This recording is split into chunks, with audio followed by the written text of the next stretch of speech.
What's up guys? Welcome to dev.it-bohol. Quick tips. Okay?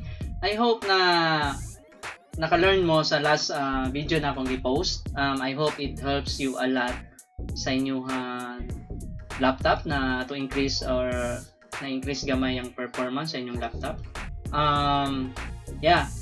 Today, I will share it to you na how to increase na pod ang boot up sa inyong laptop using Windows 10. Okay? Those na nakasinati na when they start up their laptop to get you kay mo boot, nga maybe this will help to fix or to increase the boot up speed of your laptop. Okay? The reason one of the reason is maybe there are software or apps na naka-run or mo-run siya during startup. So kung daghan jud kayo sa software na naka-set na or naka-enable, it will greatly impact the boot up or the startup of Windows 10. Okay? So now let's follow my instruction. Okay? So first we need to right click on taskbar and then click on task manager. So naay mo pop-up diha. Okay? You click on startup. Okay. So mo ni siya. So mo ni siya mga software or apps na naka-set or na iba na disable na nako na makita nimo na naka-set when your Windows starting up. Okay? So you can see the startup impact there na ay medium, low, high. Okay? So when we click on it, makita na to ang tanang mga naka-high ani. Okay? So all you have to do is to decide or to look for the apps na kanang di mo po nimo kailangan dayon or di nimo okay rag inig startup, dili siya okay ra siya dimuran. Okay? Let's say mangita tani. Okay, Xbox stat. Okay? I think di man ako kailangan when I start up. For example lang. So all I have to do is to right click, disable.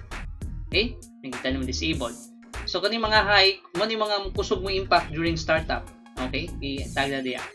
Epson status monitor. Later on, ang status niya is anarang gamiton kung mag-print raman ko. So I don't need it when I start up. Okay? So ako right po di-disable. Actually naka-disable na din siya daan. Okay. Audio manager, I need this one when I start up. Creative Cloud Desktop. Okay, I can right click and disable this one. Di man ako siya kailangan when I start up. Okay, example. Okay. And then you can see other things. Okay, so it depends sa imong setup sa imong mga or mga naka-install na app sa imong laptop. Okay, so if you medyo nagduha ka or whatever diha, ayaw pud ka bala ka kay this one when you disable, dili man pud siya maka-harm sa atong laptop. Dili lang jud siya modagan when you start up. Okay, mao ra pud ang purpose niya. Okay? Another thing is iTunes not measured man dire pero if nakabutan na siya sa high or medium sa imuha, okay? Then you can just disable it. Okay? So after you disable, then you can restart your PC or laptop and then let's see the performance. Okay? Kung naaba siya effect sa pag-boot niya. Yan na. Okay? So akong balikon, mupili ra kag app, akong balikon, right click sa taskbar, click sa task manager, click on start up. Okay?